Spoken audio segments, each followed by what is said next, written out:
자, 그리고 이번에는 지난주에 발생했던 한두 개 사건을 다시 한번 살펴보겠습니다. 추가로 나온 이야기들이 있어서요. 제가 준비해봤는데 먼저 일본도를 휘둘러서 이웃을 살해한 충격적인 사건. 피의자 백모 씨의 모습을 먼저 보시죠. 피해자가 미행한다고 생각해서 범행하신 건가요? 네, 평소에도 도검 소지하고 다니셨나요? 아닙니다. 마약 검사는 왜 거부하신 겁니까?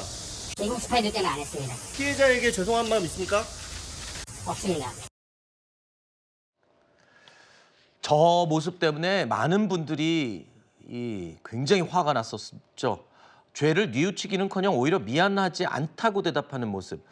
큰 공분을 일으켰던 바로 그 인터뷰인데 범행 동기에 대해서는 뭐 피해자가 미행을 했다, 비밀 스파이 때문이다 이런 횡설수설하는 답을 계속했어요. 그렇습니다. 이게 뭐 요새 이런 이상 동기 범죄 이런 것들이 정말 많이 늘어나고 있는 것 같거든요. 네. 그래서 이 사건 같은 경우도 사실 만약에 이런 정신과적인 뭔가 질환이 있었던 걸로 의심이 됐다면 이 도검을 소지하는 부분에 있어가지고 이 허가를 최초에 해줬을 때 뒤에 좀 모니터링을 하면서 이런 정신과 질환이 발견되면은 취소라는 그런 이제 절차를 취했으면 애초에 이런 사건이 발생하지도 않았을 것 같긴 하거든요. 네. 그래서 이번에 이런 도검 소지 허가와 관련해서도 이제 문제점이 있다라는 부분이 좀 드러났고 어쨌든 관할 지자체에서도 이런 부분들에 대해서는 계속해서 좀 꾸준히 모니터링을 해서 결격 사유가 판정이 된다면 좀 애초에 좀 허가를 취소하는 그렇게 절차를 취할 필요가 있는 것 같습니다. 알겠습니다. 한 가지 다시 한번 짚을 부분은요. 이번 이 피의자는 정신과 치료 기록이나 병력은 전혀 없다라는 점.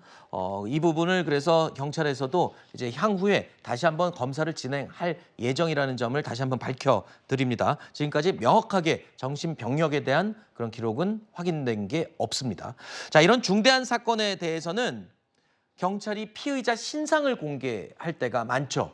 그런데 이 사건과 관련해서는 신상 공개를 하지 않을 것으로 지금 보입니다. 그 이유가 뭡니까? 아예 신상공개 심의위원회 자체를 열 것을 고려조차 하고 있지 않다는 건데요. 왜 그런 거죠? 일단 피해자와 피의자가 같은 아파트 단지 내에 살고 있었고 이 아파트가 사실상 아는 사람도 알 정도로 특정이 됐습니다. 그렇기 때문에 이게 피의자 보호를 위한 게 아닌 피의자와 함께 거주하는 가족들에 대한 다른 아하. 위해 행위가 있을 것을 우려해서 신상공개는 하지 않을 방침입니다.